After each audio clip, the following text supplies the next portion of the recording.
Morning students. आज हम Harlem के Bhushan hence ये lesson देखने वाले हैं। हार्लेम नाम का एक शहर था जो हॉलैंड देश में है और उसमें हैंस नाम का एक लड़का रहता था। उस लड़के के बारे में बहुत ही अच्छी स्टोरी है यहाँ पर लेसन के रूप में। आज हम लेसन नंबर 7 हार्लेम के भूषण लेसन देखने वाले हैं। उसके बाद इसी लेसन का इंग्लिश एक वीडियो हम देखेंगे। हॉलंड हा देश समुद्राच्या काठावर वसलेला आहे। जिस प्रकार आपने देखा होगा कि हमारा मुंबई जो शहर है वो भी समुद्राच्या काठावर नहीं, मतलब समुद्र के किनारे पर नहीं, तो कुछ जो इलाका है समुद्र में ही है मुंबई का, और बाकी का जो मुंबई का पार्ट है वो समुद्र से बाहर वाले पॉन्ड में है। बट हॉलंड ये शहर जो था वो समुद्राच्या काठावर यानी समुद्र के किनारे पर, किनारे यानी बॉर्डर पर बसा हुआ है, वसलेला आहे यानी बसा हुआ है। या देशातील बहुतेक सारी जमीन सपाट आहे और इस देश में जो भी जमीन है यानी लैंड है वो सपाट यानी प्लेन है। या देशातले हार्लेम नावाचे एक शहर इस देश में, इस कंट्री में, जैसे इंडिया इज माय कंट्री वैसे हार्लेम भी उनका एक कंट्री है, एक देश है। तो वो देशातले हार्लेम नाम का एक शहर है। वो शहर तर समुद्र सपाटीच्या खाली वसला है। समुद्र सपाटी यानी समुद्र की लेवल, हम कहते हैं ना हमेशा समुद्र के लेवल से ऊंचाई पर जितना वो इलाका रहेगा वहां उतनी ठंड रहती है। आपने अगर देखा होगा कि जो भी ठंडे प्लेस है जैसे लोनावला है, पंचगनी है, महाबलेश्वर है, तो ये सभी प्लेस समुद्र के लेवल से, समुद्र की जो लेवल है पॉन्ड और समुद्र मिट्टी और समुद्र के पानी की लेवल उससे थोड़ा ऊंचाई पर रहते हैं, तो वहां पर ठंड ज्यादा रहती है। बट ये हार्लेम शहर तो क्या था बच्चों, समुद्र के नीचे, खाली यानी डाउन, नीचे बसा हुआ था, समुद्र के लेवल से नीचे। त्यामुळे समुद्राच्या भरतीच्या पाण्यापासून, भरती यानी जब ज्यादा समुद्र में पानी भराव हो जाता है, ज्यादा समुद्र से पानी आता है, तब वो पाण्यापासून शहराचे यानी शहर का, उस सिटी का रक्षण यानी रखवाली करण्यासाठी, रक्षण करने के लिए हॉलैंड सरकार ने समुद्र किनाऱ्यावर भक्कम भिंत बांधले होते और समुद्र के किनारे पर बहुत भक्कम अच्छी स्ट्रॉन्ग वॉल, भिंत यानी वॉल बांधी हुई थी। भक्कम यानी स्ट्रॉन्ग, समुद्र किनाऱ्यावर, समुद्र के किनारे पर बहुत बड़ी स्ट्रॉन्ग वॉल उन्होंने बांधी हुई थी ताकि वो पानी उन लोगों तक ना पहुंचे। Now you clear first paragraph? Good. या हार्लेम शहरात 8 वर्षाचा हॅन्स नावाचा एक मुलगा आपल्या आई वडिलांबरोबर राहत होता। ये हो गए हार्लेम शहर की जो सिटी के बारे में जो वर्णन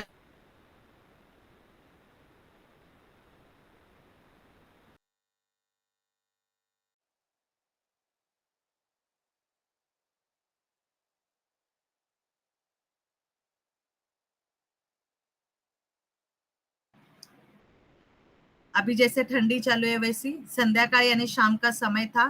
थंड वारे वाहत होते, कोल्ड हवा बह रही थी। शाळा सुटल्यावर छोटा हॅन्स घरी जायला निघाला होता। स्कूल छूट गया। स्कूल छूटने के बाद घर पे जाने के लिए रेडी था, तो अचानक त्याला पायाखालची माती ओली असल्याची जाणवले और सडनली उसे लगा कि उसके पैरों के नीचे जो मिट्टी है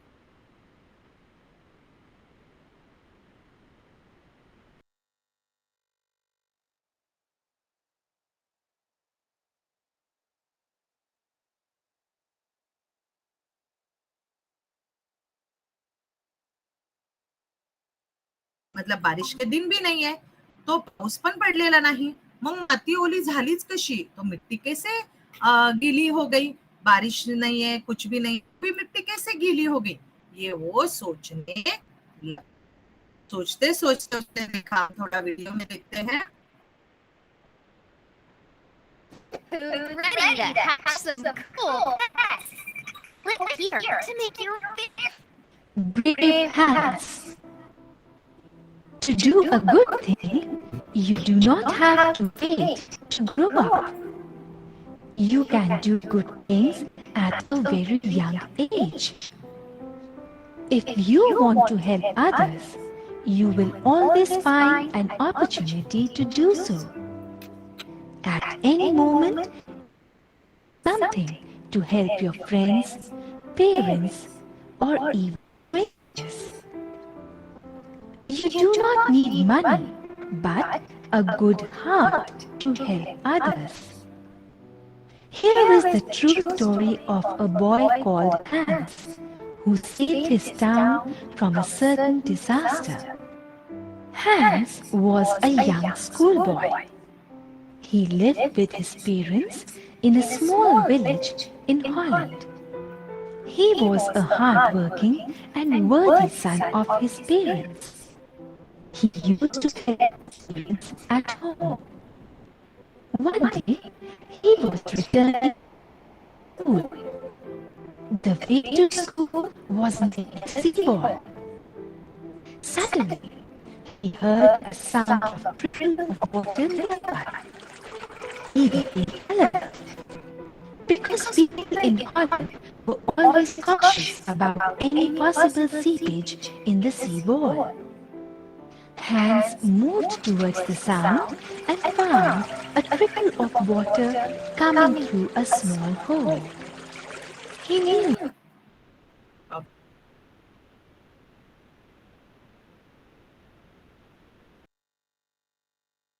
उसने आवाज सुनी कि पानी की आवाज आ रही है, बट हमने लेसन में देखा कि पानी की आवाज तो आ रही है, बट मिट्टी गीली है और उस मिट्टी गीली होने के कारण उसे ज्यादा वो कॉन्शियस हो जाता है कि अभी तो बारिश के दिन नहीं है, फिर भी किस प्रकार मिट्टी गीली हो गई, तो उस वजह से वो सोचने लगता है. यहाँ तक समझ में आया सबको? Okay, next paragraph. त्याने नीट लक्ष देऊन पाहिले. नीट लक्ष देऊन यानी अच्छे से उसने ध्यान देके देखा. पाण्याची एक बारीकशी धार, पानी की एक बारीकशी, बारीकशी यानी बहुत पतली छोटी, धार यानी लाइन से पानी बहना, दूर वरून तिथे आली होती और बहुत दूर से वहां पर आ रही थी. त्या धारेचा मागोवा घेत, ती धार यानी वो जिस लाइन से उस जो पानी की जो बूंद आ रही थी उसके पीछे पीछे पीछे, मागोवा यानी पीछे पीछे जाना. घेत हॅन्स पुढे पुढे निघाला और वो पीछे पीछे उसके पीछे पीछे चलते हुए आगे जाना. तो थेट समुद्राकाठच्या भिंतीपर्यंत पोहोचला और वो थेट यानी डायरेक्ट वो समुद्र के काठच्या, समुद्र काठ यानी समुद्राच्या काठच्या भिंतीपर्यंत यानी वॉल तक पहुंच गया. भिंतीला एक लहान से भोग पडले होते और दीवार को एक छोटा सा होल था. देखो आपके टेक्स्ट बुक में भी दिखाई दे रहा है. त्याला दिसले बाप रे, और वो उसे दिखाई दिया और उसने मन ही मन में कहा, बाप रे, भिंतीतून समुद्राचं पाणी येते और दीवार से समुद्र का पानी आ रहा है और वो भी छोटा होल हुआ है. यहाँ तक वो सोचने लगा. समुद्रच्या पाण्याचा दाबामुळे हे लहानसं भोग हळूहळू मोठं होईल और वो सोचने लगा, वो थिंक करने लगा कि समुद्रच्या पाण्याचा मतलब समुद्र के पानी का जो प्रेशर आएगा, उस प्रेशर की वजह से ये जो छोटा होल है वो पूरा छोटा होल क्या हो जाएगा, तो बड़ा बन जाएगा.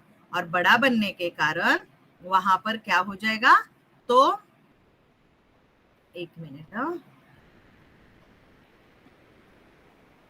वो होल स्लोली स्लोली क्या हो जाएगा, बड़ा हो जाएगा. और बड़ा होगा तो वो होल से पानी सब पूरे शहर में आ जाएगा. यहाँ पर है हम लोग लास्ट पेज नहीं, 31 पेज, लास्ट पैराग्राफ. मग भिंतीतून मोठं भगदाड पडेल. भगदाड याने बडा होल हो जाएगा. भिंत तुटली तर हे माझं शहर पूर्णपणे समुद्राच्या पाण्यात बुडून जाईल. और अगर भिंत यानी दीवार टूट गई तो ये पूरा शहर पानी में डूब जाएगा. शहरातली सगळी माणसं प्राणाला मुकतील और शहर में जितने भी सब इंसान है, एनिमल्स है, पंछी है, सब प्राणों को, अपनी जान को खो बैठेंगे, क्योंकि बहुत समुद्र का पानी तेजी से अंदर आएगा. जैसे बॉम्बे में 26 जुलाई हुआ था, बारिश का पानी भी आ रहा था और समुद्र में भी भरती थी, तो पानी जाने के लिए जगह नहीं थी, तो पूरा पानी बम्बई के अंदर आया था. इस प्रकार 26 जुलाई वैसे वहां पर पूरा पानी भर जाएगा तो बहुत प्रॉब्लम होगा, ऐसे उसने सोचा. ऑब्वियसली वो उसका रहने का ठिकाना था, उसे उससे लगाव था. तर सगळी माणसं प्राणाला मुकतील या विचारानं सैरभैर होऊन तो आरडाओरडा करू लागला. सैरभैर होणे, चिंतित होणे, व्यथित होणे, चिंता करने, और तो सैरभैर यानी इधर उधर भाग भाग के जोर जोर से चिल्लाने लगा. यहाँ पर पेज 31 खत्म हुआ है. नेक्स्ट पेज पे हम जाते हैं. इससे पहले हम थोड़ा सा वीडियो देखेंगे.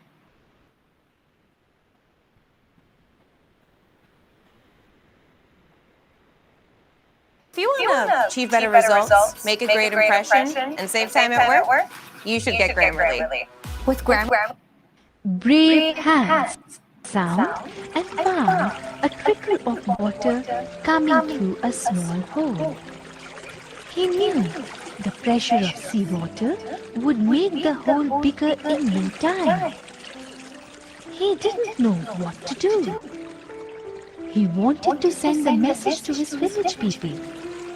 Meanwhile, the hole was becoming bigger and bigger, and the seawater was gushing out.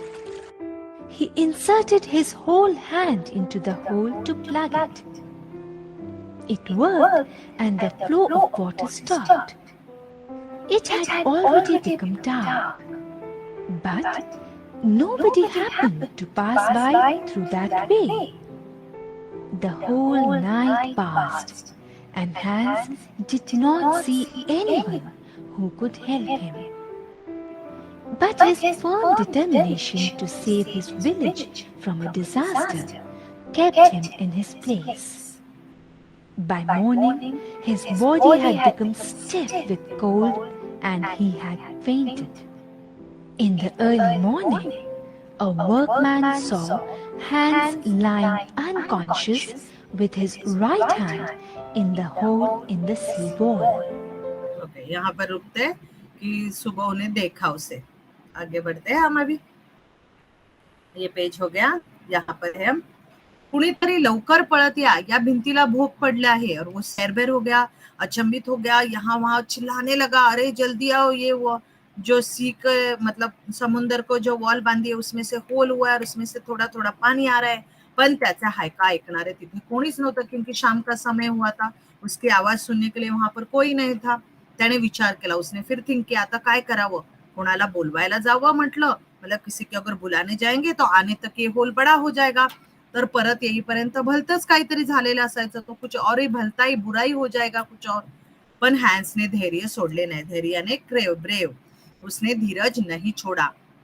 एक हाथ त्याने भिंतीवर टेकला. देखो आपके पिक्चर में टेक्स्ट बुक के दिख रहा है. एक हाथ उसने दीवार पे रखा, दुसऱ्या हाताचे एक बोट त्याने भोकात घुसवले और दूसरे अपनी जो उंगली थी उस उंगली का दूसरे हाथ की एक उंगली उसने उसके अंदर डाल दी.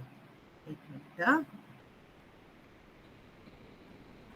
एक उंगली उसने क्या कर दी, अपने उस वॉल के अंदर डाल दी. और फिर वो दुसऱ्या हाताचे एक बोट त्या भोकात घुसवले. त्यामुळे भोकातून पाणी यायचे बंद झाले और वो जो छोटा सा होल था उसमें से पानी आना बंद हो गया. त्या रात्री कडक थंडी पडली होती. उस दिन बहुत ठंडी थी, कडक यानी ज्यादा ठंडी थी. हॅन्सला आपल्या घराची व आई वडिलांची आठवण झाली. ऑब्वियसली वो छोटा बच्चा, उसे अपने घर की याद आने लगी और माँ बाप की भी याद आने लगी. घरातल्या उबदार अंथरुणाची आठवण यायला लागली. अभी उसको कोई आने तक तो इधर ही रुकना पड़ेगा. तो उसे अपने घर की याद और अपने ब्लैंकेट और अपने बेड की याद आने लगी. पण मन खंबीर करून फिर भी उसने अपने मन को, अपने धीरज को, अपने मन को स्ट्रॉंग बनाया आणि चिकाटीने यानी कंटिन्यूअसली तसाच भिंतीजवळ बसून राहिला. और वैसे वो दीवार के पास बैठा रहा अगदी सकाळ होईपर्यंत, एकदम सुबह मॉर्निंग होने तक. दुसऱ्या दिवशी सकाळी काही माणसे त्या रस्त्याने कामावर जायला निघाली. हमने अभी वीडियो में भी देखा कि कुछ लोग सुबह हो गए, मॉर्निंग हो गई. पूरी रात हॅन्स उधर ही था और उसने देखा कि कुछ लोग वहां से जा रहे थे. उसने नहीं देखा. त्या हॅन्सला पाहून ती माणसे त्याच्याकडे धावत आली और उन्होंने देखा इस छोटे बच्चे को, तो उसके पास वो भागकर आ गए. हॅन्स मात्र त्यावेळी बेशुद्ध अवस्थेत होता और हॅन्स उस समय बेशुद्ध यानी वो फेल्ट हो गया था अवस्थेत था. भिंतीच्या भोकात खुपसलेले त्याचे बोट आखडून गेले होते. आखडून यानी जखड़ गया था. जिस छोटे होल में उसने वो उंगली डाली थी, वो उंगली उसकी क्या हो गई थी, जखड़ गई थी. कडक ठंडीमुळे त्याचे शरीर गारटून गेले होते और बहुत ठंड की वजह से उसका शरीर यानी उसकी बॉडी ठंडी बन गई थी और पूरी क्या हो गई थी, जम गई थी. एकाने पुढे होऊन भिंतीच्या भोकात अडकलेले त्याचे बोट अलगदपणे बाहेर ओढून काढले और एक इंसान ने आगे जाके उसके दीवार में जो उंगली उसने डाली थी उस उंगली में से होल में से उंगली अलगद यानी स्लोली स्मूथली उसकी उंगली बाहर निकाली. सर्वांनी मिळून त्याचे अंग चोळून त्याच्या शरीरात उष्णता निर्माण केली और सबने अंग चोळून यानी बॉडी को उसके रफ किया ऐसे. और रफ करने के बाद उसके बॉडी में गर्माहट निर्माण करने की कोशिश की. यहाँ तक समझ में आया सबको? आगे. कोणीतरी आपल्या अंगावरचा गरम कोट काढून हॅनच्या अंगावरती लपेटला. वहां ठंड थी, उन लोगों ने भी कोट पहना था, तो उन्होंने भी उनमें से एक ने अपना कोट निकाल के उसके बॉडी पर डाल दिया. थोड्या वेळाने हॅन्स शुद्धीवर आला. थोडे समय के बाद हॅन्स हो शुद्ध आ गई. तेव्हा लोकांनी त्याला त्याच्या घरी पोहोचवलं और उनसे ऍड्रेस पूछ के उसे उसके घर पे पहुंचा दिया. हॅन्सचे आई वडील खूप काळजी करत होते. हॅन्स के माँ बाप की वहां केअर कर रहे थे, क्योंकि रातभर हॅन्स नहीं आया था. रातभर हॅन्सची वाट बघत ते दोघे जागत बसले होते. रात भर वो बच्चे की राह देखते हुए वहां पर जगे हुए थे. हॅन्स सुखरूप घरी आलेला पाहून त्यांच्या जीवात जीव आला. त्यांच्याने उसके माँ बाप के जान में जान आई. जीवात जीवने यानी जान में जान आई. और हॅन्स को उन्होंने देखा कि वो सुखरूप सेफली अपने घर पे पहुंच गया है. यहाँ तक हमने वीडियो में देखा ना. आगे का भी हम देखेंगे. पहले मैं लेसन एक्सप्लेन करती हूँ बचा हुआ. मग काय, हॅन्स जमलेल्या लोकांना भिंतीतून येणारे पाणी आपण रात्रभर कसे अडवून धरले हे त्याने सांगितले. फिर जो लोग वहां पर उसे जमा हुए थे उसको बचाने वाले, उनको और घर वालों को उसने कैसे दीवार से छोटे होल से पानी आ रहा था वो सब उसने बता दिया. हॅन्सच्या शौर्याची बातमी वायू वेगाने साऱ्या हार्लेम शहरात पसरली. हॅन्स जो लड़का था उसकी शौर्य यानी ब्रेव अच्छे काम की जो उसने काम किया था, अच्छा उस काम की जो बातमी है यानी न्यूज है वायु वेगाने यानी हवा की तरह सारे हार्लेम के शहर में फैल गई. हॅन्सचे अभिनंदन करायला त्याच्या घरी लोकांची गर्दी उसळली. देखो टेक्स्ट बुक में भी दिख रहा है. उसका कौतुक, उसको प्रेज यानी प्राउड फील किया ना उसके बारे में, तो उसे हैप्पी अभिनंदन करने के लिए, उसे अच्छा अच्छा बोलने के लिए, वेरी गुड बोलने के लिए, थैंक यू बोलने के लिए लोगों की भीड़ उसके घर पे जमा हो गई. लोकांची गर्दी यानी क्राउड उसळली यानी सब लोग आने लगे. 8 वर्षाच्या छोट्या हॅन्सने दाखवलेल्या या बहादुरीमुळे हार्लेमचे लोक त्याच्यावर बेहद खुश झाले. और 8 साल के छोटे से बच्चे ने इतनी अच्छी बहादुरी उसने दिखाई थी वहां पर, और उस बहादुरी के कारण लोग उस पर बहुत बेहद यानी बहुत ज्यादा खुश हो गए, हैप्पी हो गए. हॅन्सचे कौतुक करताना ते म्हणाले. और हॅन्स के बारे में कहते हुए वो लोग कहने लगे, हा छोटा सा हॅन्स, ये छोटा सा लड़का हॅन्स म्हणजे मतलब आमच्या यानी हमारे शहराचं यानी शहर का भूषण है, शान है, एक हमारे लिए एक मान है उसके बारे में. हार्लेमचा तो मौल्यवान हीरा है. और डायमंड हम उसी को कहते हैं, हीरा यानी डायमंड. और डायमंड है वो हमारे लिए, और मौल्यवान यानी कीमती डायमंड है हॅन्स, क्योंकि उसने आज पूरे शहर की जान बचाई है अपने जानों की परवाह न करते हुए. कोई भी नॉर्मल इंसान ठंड में कुड़ के मर भी सकता है, ठंडी बहुत ज्यादा रहती है सब वहां पर, फिर भी उसने अपने जान की परवाह न करते हुए लोगों की जान बचाने के लिए वहां वो पूरी रात ठंडी में वैसे ही बैठा रहा. तो ये जो उसने जो काम कर दिखाया है वो बहुत ही मौल्यवान और अच्छा है. धन्य आहे त्याची देशभक्ती. सॅल्यूट जो प्यार है उसका, उसके लिए थैंक यू और सैल्यूट है. धन्य आहेत त्याचे वडील और उसे पालने वाले भी बहुत अच्छे हैं और बहुत धन्य है, ऐसे उन्होंने कहा. आगे का हम देखते हैं. वीडियो अभी बचा हुआ, यहाँ लेसन खत्म हुआ है. किसी को कुछ डाउट है उसके बारे में? This is how you add baking soda. Take note of it. Whoa, whoa, whoa! What's that? Brave hands. To do a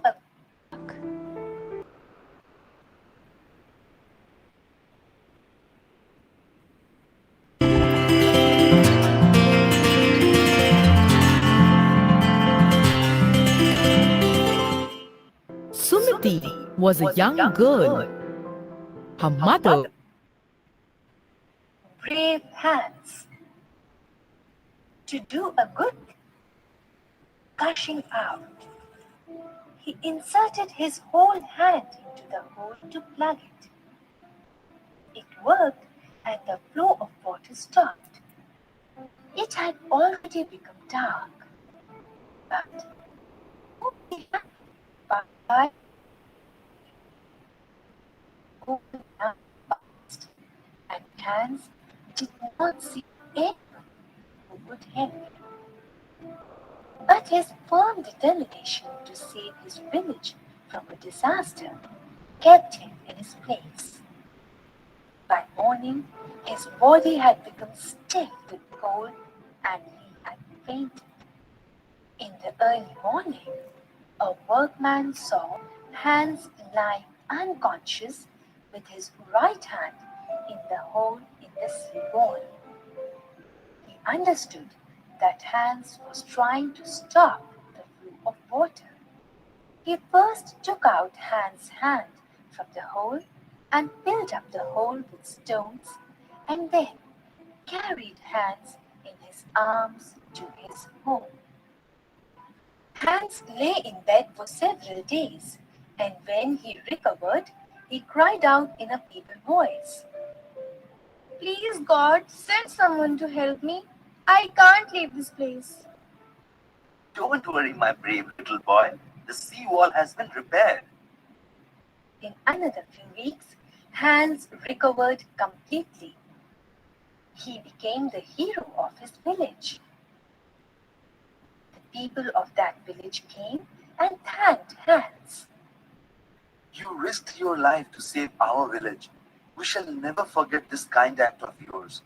We only wish that all children should grow up like you, to be ready to sacrifice their lives for their country.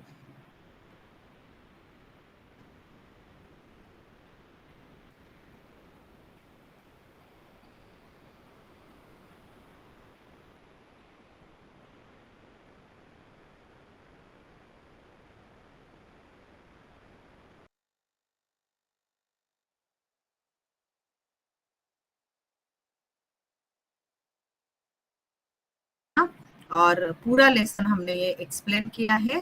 Is lesson में कोई भी word, कुछ भी doubt है तो आप comment box में कर सकते हो, भेज सकते हो मुझे, ताकि मैं आपके वो डाउट्स सॉल्व कर पाऊँ।